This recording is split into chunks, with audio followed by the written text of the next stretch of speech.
ಹಾಸನ ದುರಂತ, ಮೃತಪಟ್ಟವರ ಸಂಖ್ಯೆ 9ಕ್ಕೇರಿಕೆ, ಆರೋಪಿ ಚಾಲಕ ಸೇರಿ 20 ಮಂದಿ ಗಾಯಾಳು. ಹಾಸನ ತಾಲೂಕಿನ ಮೊಸಳೆ ಹೊಸಹಳ್ಳಿಯಲ್ಲಿ ಶುಕ್ರವಾರ ರಾತ್ರಿ ಗಣೇಶ ವಿಸರ್ಜನಾ ಮೆರವಣಿಗೆ ಮೇಲೆ ಕ್ಯಾಂಟರ್ ನುಗ್ಗಿ ಸಂಭವಿಸಿದ ಭೀಕರ ಅಪಘಾತದಲ್ಲಿ ಮೃತಪಟ್ಟವರ ಸಂಖ್ಯೆ 9ಕ್ಕೆ ಏರಿಕೆಯಾಗಿದ್ದು, ಮೃತಪಟ್ಟವರ ಪೈಕಿ ಇಂಜಿನಿಯರಿಂಗ್ ವಿದ್ಯಾರ್ಥಿಗಳು ಕೂಡ ಸೇರಿದ್ದಾರೆ ಎಂದು ಜಿಲ್ಲಾಡಳಿತ ಮಾಹಿತಿ ನೀಡಿದ್ದಾರೆ.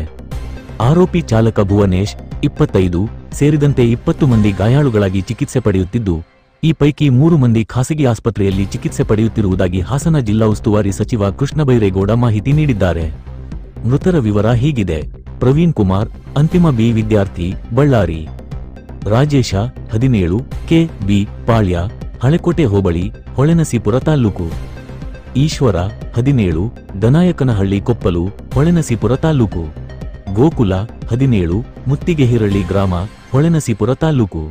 ಕುಮಾರ, 25, ಕಬ್ಬಿನಹಳ್ಳಿ ಗ್ರಾಮ, ಹಳೆಕೋಟೆ ಹೋಬಳಿ, ಹೊಳೆನಸೀಪುರ ತಾಲ್ಲೂಕು.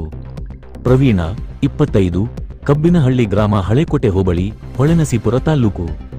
ಮಿಥುನ್, 23, ಗವಿಗಂಗಾಪುರ ಗ್ರಾಮ, ಹೊಸದುರ್ಗ ತಾಲೂಕು, ಚಿತ್ರದುರ್ಗ ಜಿಲ್ಲೆ. ಸುರೇಶ ಬಿ ವಿದ್ಯಾರ್ಥಿ, ಮಣೆನಹಳ್ಳಿ ಮರ್ಲೆ ಗ್ರಾಮ, ಚಿಕ್ಕಮಗಳೂರು ಜಿಲ್ಲೆ. ಪ್ರಭಾಕರ್, 55, ಬಂಟರಹಳ್ಳಿ, ಹಾಸನ ತಾಲ್ಲೂಕು. ಗಣಪತಿ ವಿಸರ್ಜನಾ ಮೆರವಣಿಗೆ ದುರಂತ ಪ್ರಕರಣದ ಹಿನ್ನೆಲೆಯಲ್ಲಿ ಜೆಡಿಎಸ್ ರಾಜ್ಯಾಧ್ಯಕ್ಷ ನಿಖಿಲ್ ಕುಮಾರಸ್ವಾಮಿ ಜಿಲ್ಲಾಸ್ಪತ್ರೆಗೆ ಭೇಟಿ ನೀಡಿ ಗಾಯಾಳುಗಳ ಕುಟುಂಬದ ಸದಸ್ಯರನ್ನು ಮಾತನಾಡಿಸಿದರು. ಈ ಸಂದರ್ಭದಲ್ಲಿ ಸ್ಥಳೀಯ ಶಾಸಕ ಸ್ವರೂಪ್, ಒಕ್ಕಲಿಗರ ರಾಜ್ಯ ಕಾರ್ಯದರ್ಶಿ ಸುಮುಖ ರಘು ಉಪಸ್ಥಿತರಿದ್ದರು.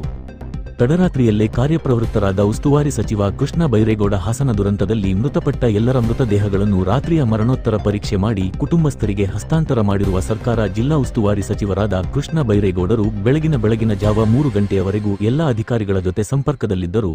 ಎಲ್ಲ ಮೃತದೇಹಗಳು ಮರಣೋತ್ತರ ಪರೀಕ್ಷೆಯಾಗಿ ಅವರ ಕುಟುಂಬಸ್ಥರಿಗೆ ಹಸ್ತಾಂತರ ಮಾಡುವಂತೆ ಎಲ್ಲರ ಜೊತೆ ಸತತ ಸಂಪರ್ಕದಲ್ಲಿದ್ದು, ರಾತ್ರಿಯ ಮರಣೋತ್ತರ ಪರೀಕ್ಷೆ ಮಾಡಿ ಮೃತದೇಹಗಳನ್ನು ಹಸ್ತಾಂತರ ಮಾಡಲಾಗಿದೆ.